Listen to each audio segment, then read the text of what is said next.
All right, welcome back to Missing Persons TV. I'm Brian Labb with my co-host Deborah. Today's Tuesday, August 11, 2009, 2:33 a.m. Tonight we're going to be discussing the case of Robert Grant Manuel. He was a missing child that went missing from Boise, Idaho. I have on the phone with me Deborah. Deborah, you there? Yes, I'm here. How are you doing?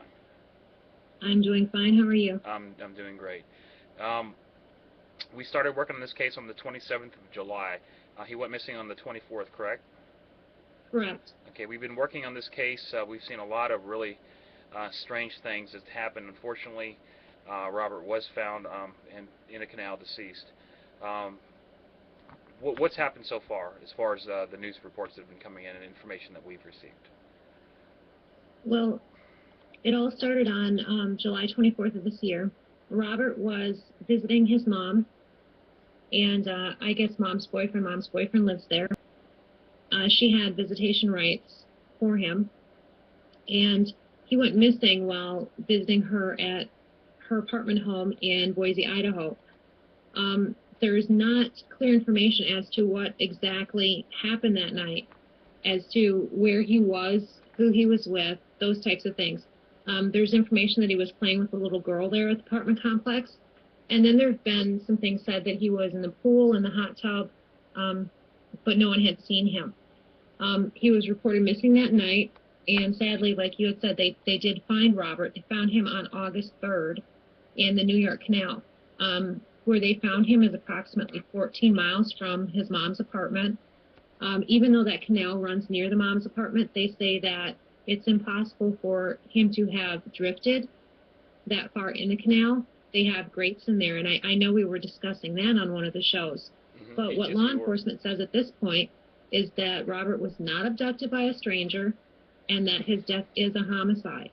And they believe that something tragic happened to Robert based on things that they found in the mom's apartment. So to me, it looks like someone that was supposed to protect and love Robert, take care of him, and make sure that he's okay, is most likely someone that did him harm. Question. Okay, he was not abducted and is a homicide. Who does that leave? Who are we pointing the finger to then? Well, from what I've seen, if you just take those statements right there, to me, the finger is pointing directly at the immediate family. He was in the care of his mother and mom's boyfriend that evening, and evidence found in her apartment led them to make the statement that something tragic happened to him, and they've also termed it a homicide. Okay, so now we've done reports. We've had people on that have actually lived in the apartment complex. Know the police there. They know what was found. They know that there was blood found in the apartment and on the staircase leading down from the apartment. They pulled out 2 trailerfuls of evidence from the home, but yet no arrest. Why is that? You got me. I can't figure it out myself. I don't understand why. Everything points like, something happened by those that love him the most. That would leave the people wearing the Find Robert t-shirts. In the photo, we've got his mom, Melissa Jenkins, and her boyfriend, Daniel Ehrlich. And then also we have his father. His father is Charles Manuel. And then his wife, her name is Afton. And then there's some uncles, that we've seen in the news a bit. And, family members being a spokesperson. But I just don't understand why something isn't happening. Why there has not been an arrest. Because it looks pretty easy to me. When reports first came out, police said that they did not believe that Robert was in any danger. I don't understand where they'd get that from. Anytime an 8-year-old goes missing, he's in danger. He or she's in danger. I don't get a lot of stuff that's going on in this case. It's very, very, very odd, and I cannot believe that they only have any suspects yet. I'm sure that they do, but I do not understand why not, lock some of these people up or at least question them and hold them, because if you murdered somebody, you're a flight risk. I don't get that, it's really, really aggravating, and I'm sure a lot of people feel that way. This is something that should never happen.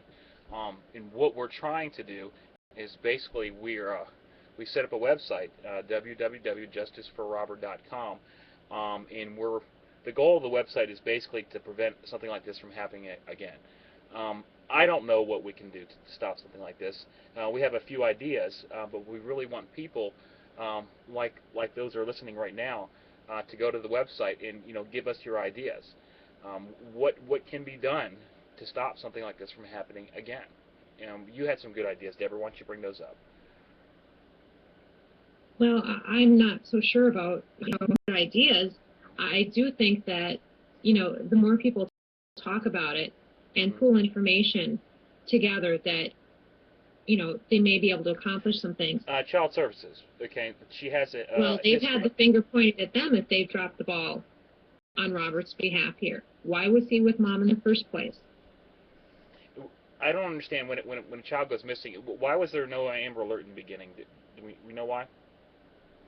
Well, there's a specific criteria that has to be met for the Amber Alerts. I know we complain about that a lot, but we have a good system. I think it could be used more.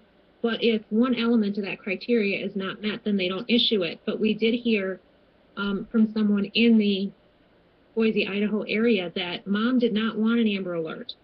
Mom did not want this or that. To me, that's suspicious too.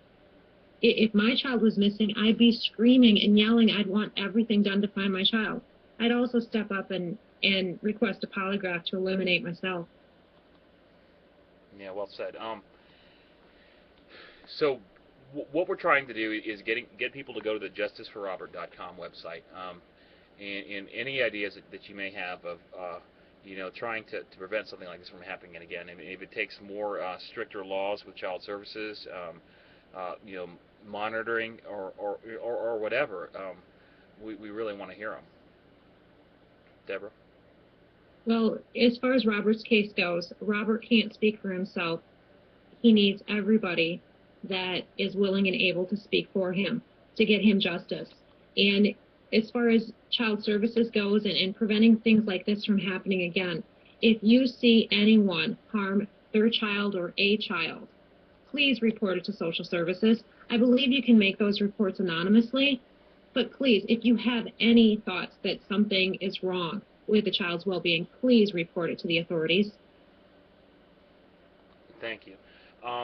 So again, the website is www.justiceforrobert.com. If you have any information about the case, want to share your own personal thoughts, have any comments on the website, or anything else, but mainly we're concerned about what we can do to prevent something like this from happening again, because this was uncalled for. Robert did not have to die. That's all I got, Deborah. You got anything else? Okay, I have one more thing to add. You can follow Justice for Robert on Twitter by going to twitter.com/justice4Robert. All right, thank you guys. We'll be back on tomorrow at 9 o'clock Eastern Standard Time. Good night.